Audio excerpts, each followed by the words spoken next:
Hi everyone, welcome back to my channel. তো আজকে বানাবো হচ্ছে কপি দিয়ে ফুলকপি দিয়ে ডিমের তরকারি।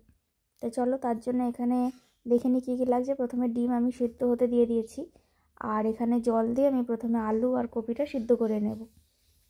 তো এখানে এবার সব কিছু আমার সিদ্ধ হয়ে গেছে। এবার কড়াইতে তেল দিয়ে দিলাম। এবার সেই তেলেই ডিমে সিদ্ধ করা ডিমে হলুদ আর নুন মাখিয়ে একটু ভেজে নেব।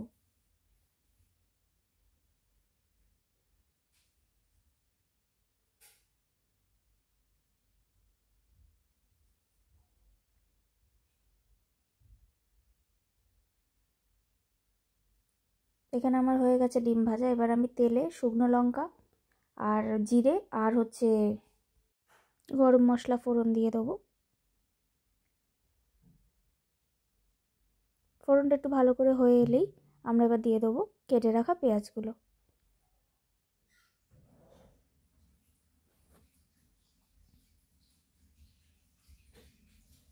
পেঁয়াজটা লাল হয়ে এসেছে, তখন আমরা দিয়ে দেবো টমেটো। এরপর দিয়ে দিলাম নুন। দিয়ে খুব ভালো করে মিশিয়ে নিতে হবে।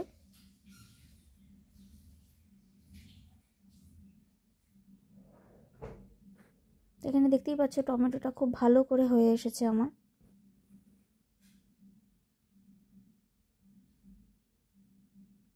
এবারে দিয়ে দেবো হচ্ছে রসুন বাটা,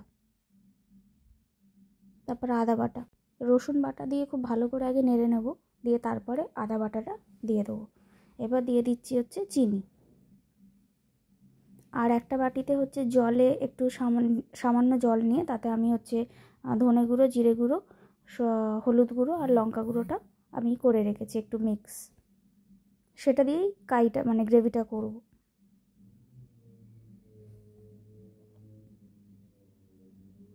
এবার আমার এখানে সব কিছু মশলা দিয়ে কষা হয়ে গেছে। এরপর আমি এই জলে ভেজানো যে মশলাটা আছে সেটা দিয়ে দিলাম। দিয়ে এটাকেও খুব ভালো করে কষে নিতে হবে যতক্ষণ না তেলটা ছাড়ছে আর কি।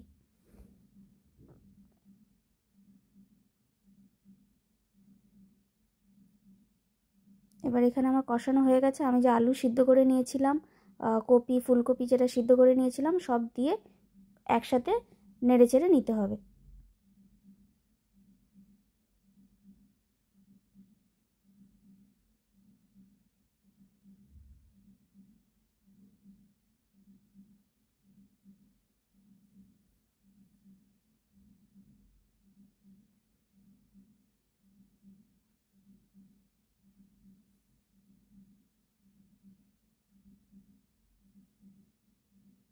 এরপরে দিয়ে দিলাম হচ্ছে ডিম।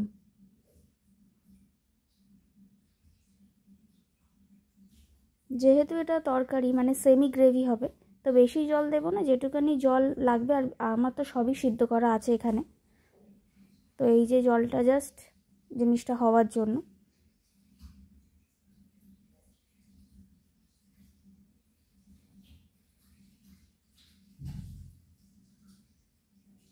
জলটা দিয়ে একটু ফুটে গেলেই ঢাকা দিয়ে দিতে হবে। ঢাকা খুলে একটু নাড়িয়ে নিলেই রেডি আমাদের হচ্ছে ডিমের কারি। ফুলকপি আলু দিয়ে ডিমের কারি আমার এখানে রেডি। কি লোভনীয়, তোমরা দেখতেই পাচ্ছ। তোমরাও বাড়িতে বানিও, আশা করছি খুব ভালো লাগবে। আর ভিডিওটি যদি ভালো লাগে একটা লাইক, শেয়ার, একটা সাবস্ক্রাইব করে দিও। Thanks for watching.